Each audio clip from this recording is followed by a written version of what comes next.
So moving down to the right hand keys, down towards the bottom of the clarinet, let's talk about each one of these 4 keys. If you look closely, you'll notice that the 2 top keys up here appear to be on sort of a higher shelf than the 2 lower keys down here.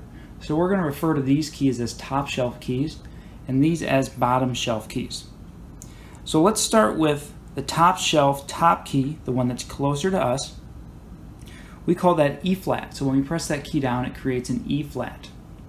Moving down to the top shelf bottom key, the one closer to the floor, this creates what we call a right hand C. It's a C that's played with the right hand pinky. Moving down to the bottom shelf top key, we would call this a right hand C sharp. It plays a C sharp that's played with the right hand pinky. And the bottom shelf bottom key creates a right hand B. It's a B that we play with our right hand pinky. So again, top shelf top key plays E flat, top shelf bottom key plays right hand C, bottom shelf top key plays right hand C sharp, and bottom shelf bottom key plays right hand B. Moving to the left hand, we have 3 keys that we use here, starting with the inside key. This is the key that's closer to the inside of the clarinet. This will play what's called the left hand B. It's a B that's played with our left hand pinky. This is our outside key. The outside key is further away from the inside of the clarinet. This plays a left hand C sharp. It's a C sharp played with our left hand pinky. And finally, the key underneath here, we call this the underneath key because it's underneath these 2 top keys. And this will play what's called a left hand C. It's a C played with the left hand pinky. So again, inside key creates left hand B, outside key plays C sharp, and underneath key plays a C, a left hand C. You'll notice that some of the keys in the right hand and some of the keys in the left hand play the same notes. That's going to come in big later when we talk about why we need to coordinate both the right hand and left hand together to play different notes on the clarinet. Let's talk about home position.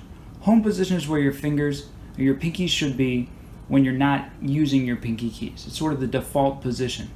So our default position in the right hand is going to put our pinky on our top shelf bottom key. That's our right hand C.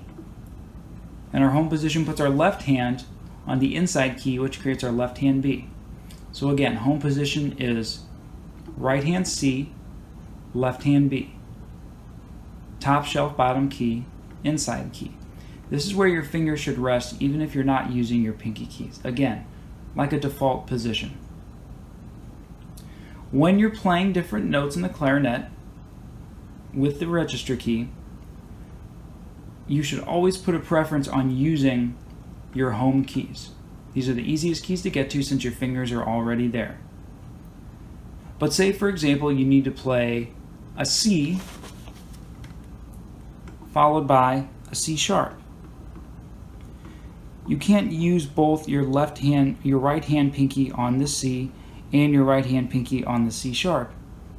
The reason being is you would have to slide your pinky from here to here. And the biggest rule of playing the clarinet is that we do not want to slide our pinkies, both in the right hand or in the left hand. So in order to avoid sliding your pinkies around the clarinet, we have to coordinate the use of both our right hand and left hand pinkies together.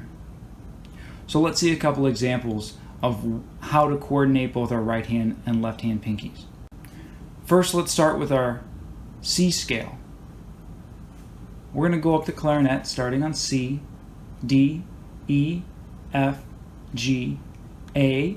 When we get to B, we're going to use our home fingering, which is left hand B, and we're going to keep our right hand down on C as well. And then when we go up to C, we're simply going to lift up our left hand pinky so that we're back on C.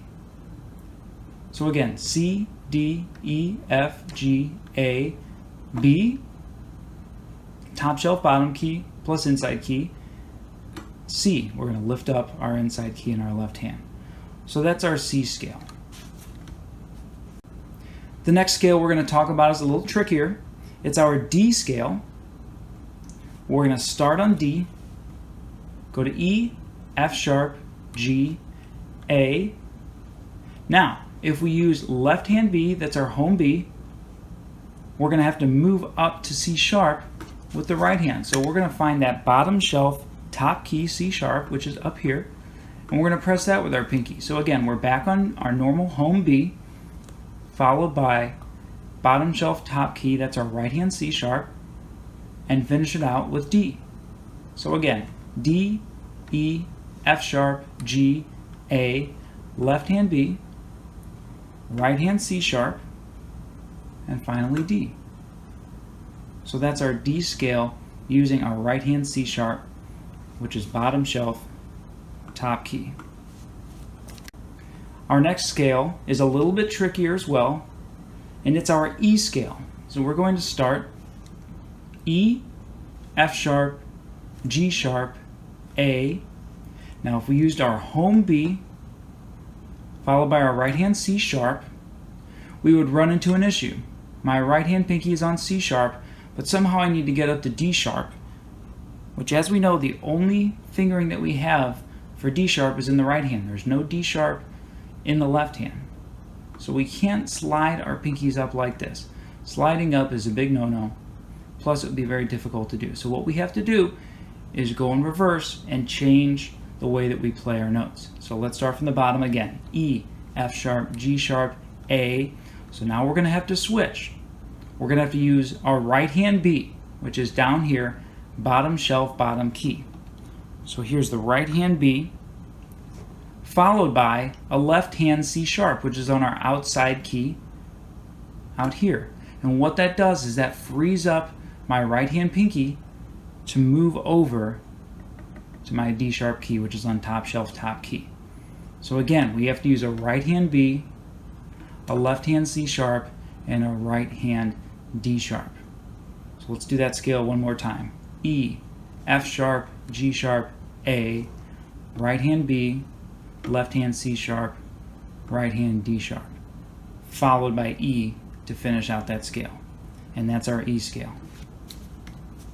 Let's show you one more thing, and that's going to be a B flat scale in thirds. So if we were to start on B flat and go to D and then go to C, we're going to use that home fingering for C, top shelf, bottom key. We again face the same issue that we had in our E scale, where we want to go up to this key, which is our E flat in the scale, but we can't slide from our C to our E flat. So we have to come up with a different way to play C. That's where our underneath key comes into play. That's going to press C for us. So we're going to play a left hand C instead of a right hand C. So let's start this scale over again. B flat, D, right hand C, and that's going to free up, left hand C, and that's going to free up our right hand pinky so that we can go up to E flat. So again, B flat, D, left hand C, right hand E flat.